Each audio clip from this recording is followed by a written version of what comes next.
This is the only story I'm going to tell you tonight that my father didn't see with his own eyes. He heard it 3 times. From 3 different men.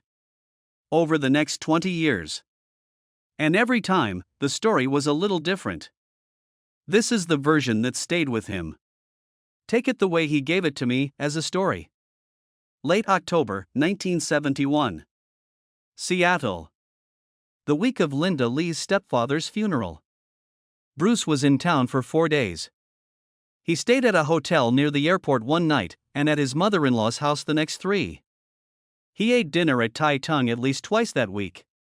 My father knows this because Taiki Kimura was there one of the nights, and Taiki told him about it years later. If you don't know Tai Tung, it's a Chinese restaurant on the corner of South King and Maynard, in the part of Seattle that used to be called Chinatown and is now called the Chinatown International District, and is mostly the same buildings either way. It opened in 1935. Bruce ate there as a kid in the early 60s when he lived in the basement of the building 2 blocks over. He had a chair. Wooden. By the window. Second one in from the door. He sat there enough times that the owners left it for him without saying anything. That chair is still there. I sat in it last week. The waitress didn't know who Bruce Lee was. She was maybe 22. She brought me tea and told me the wonton soup was good. Bruce was 31 years old that October. He had finished filming The Big Boss in Thailand 2 months before. The movie hadn't come out yet. In Hong Kong, almost nobody knew his name. In Hollywood, the people who'd known him from The Green Hornet thought he was finished. He was, by most measurements anyone in America was using, a man on a downslope. He didn't look like a man on a downslope. My father, who saw him on the street that week, and I'll get to that, said he looked like a man who already knew something the rest of us hadn't figured out yet. My father was 16 years old in October of 1971. He'd been training with Taiki Kimura for about 8 months at that point, not seriously, not the way the older guys trained, but seriously enough that Taiki knew his name and asked about his mother.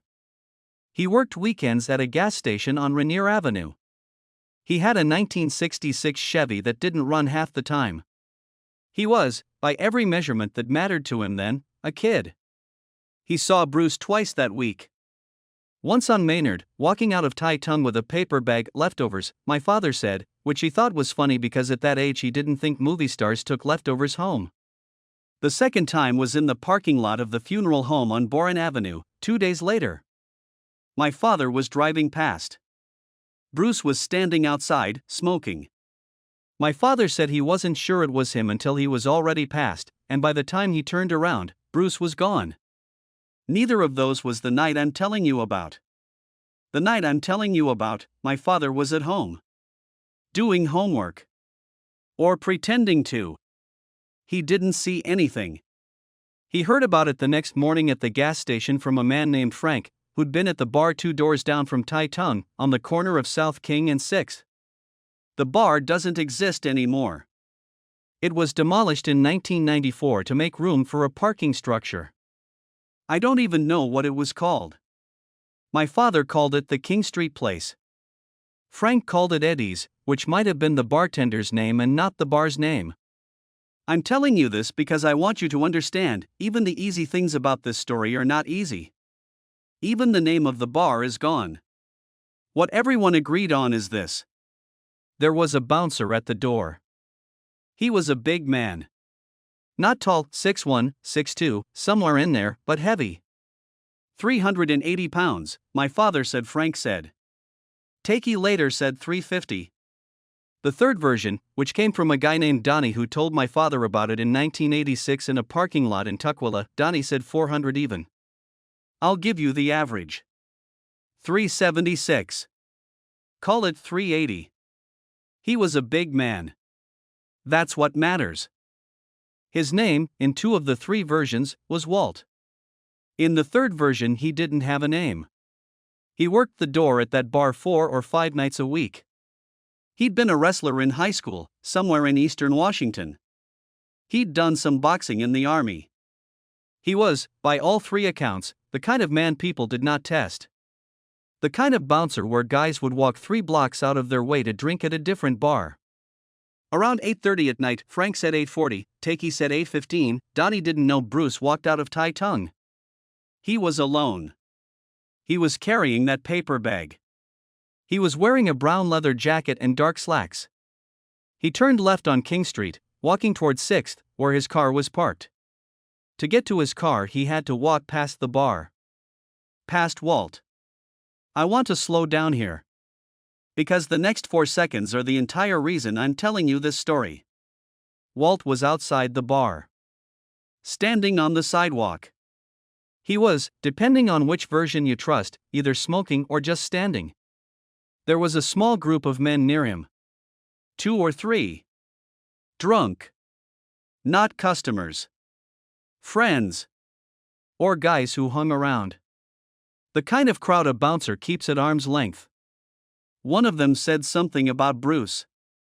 As Bruce walked past, Frank said it was a slur. Takey said it was just a comment about his height, something like, "Look at the little guy." Donnie said it was something obscene about Linda, which Donnie might have made up, because Donnie tended to. Bruce kept walking. Walt, and this is where all 3 versions converge, Walt stepped off the sidewalk and put his hand on Bruce's shoulder. Not a punch. Not a grab around the neck. A hand. On the shoulder. The kind of move a bouncer uses 100 times a night to turn a drunk around and send him home. 4 seconds. Frank said it like this, he touched him. Then he was on the ground. I didn't see what happened in between. Takey said it like this, and Takey was not in the bar. Takey heard it from a man who was, Takey said, Bruce didn't move his feet. He just turned. His shoulder went one way and his hand went another way and the bouncer's wrist went a third way, and that was it. Donnie, 15 years later, in a parking lot in Tukwila, said it like this, I saw a man hit the sidewalk who I had personally watched throw a guy through a window the week before. And the man who put him on the sidewalk was already 2 steps past him, walking to his car, like nothing happened. I keep coming back to that detail. Like nothing happened. Bruce did not stop. Bruce did not turn around. Bruce did not say anything to the men who were still standing there. Bruce walked to his car. He put the paper bag on the passenger seat. He drove to his mother-in-law's house on Beacon Hill. He did not, as far as anyone has ever found out, mention what had happened that night to Linda or to anyone in the family. Walt sat on the sidewalk for what Frank said was a long time. His wrist was broken. Or sprained badly enough that he couldn't lift his arm. He didn't go to the hospital that night. He went the next day. The doctor at Harborview, depending on which version you trust, told him it was the cleanest small bone fracture he'd ever seen, like someone had set it up to break in exactly that one place and nowhere else. Walt didn't work the door at that bar after that night. He didn't quit. He just didn't come back. The story Frank told is that Walt drove home that night, sat in his kitchen until 4 in the morning, and told his wife he was going to do something else for a living. 2 months later he was working at a hardware store in Renton. He stayed there until he retired. He never, as far as anyone in the neighborhood knew, told the story himself. Takey said Bruce mentioned it once. Months later. In Hong Kong. They were on the phone. Takey said Bruce called him every few weeks, just to talk, and Bruce said, near the end of one of those calls, there was a man in Seattle who put his hand on me. I should have just kept walking. Takey said, you did keep walking. Bruce said, I should have kept walking sooner. That's the line that stays with me. Not the broken wrist. Not the 4 seconds. The thing that stays with me is that Bruce, who had spent 10 years training his body to do exactly what it did that night, regretted that it had done it. He didn't want to have hurt Walt. He wanted to have walked past. I asked my father once if he thought Bruce was sorry for what happened. He took a long time to answer. We were sitting in his garage. He was sanding something. I don't remember what. He said, I don't think sorry is the right word. I think he was tired. I think he'd done that move 10,000 times, and that was the first time he'd done it on a person who wasn't trying to hurt him.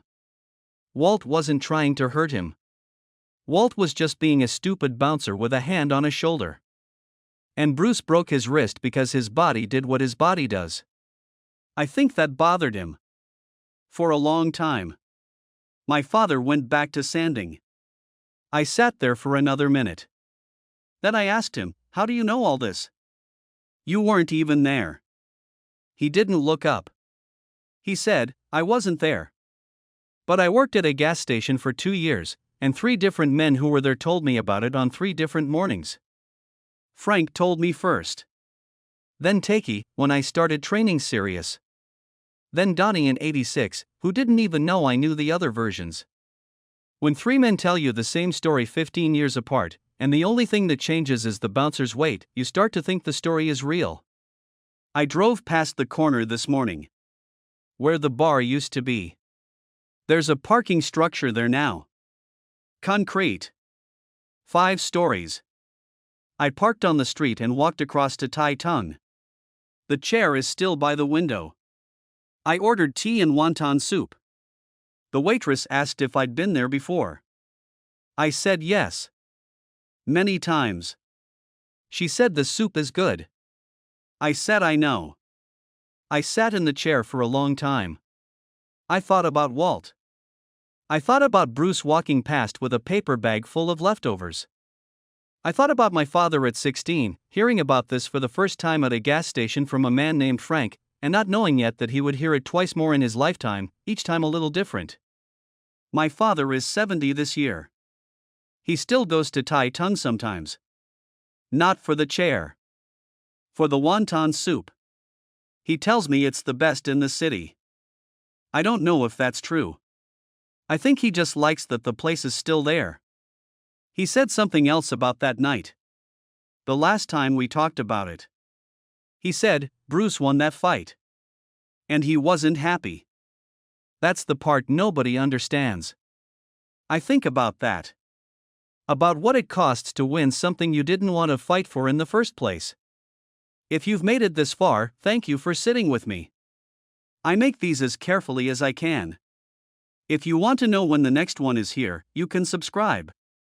If something I said was wrong, tell me. I'd rather know. My father is still here. I'll keep asking him things. Take care.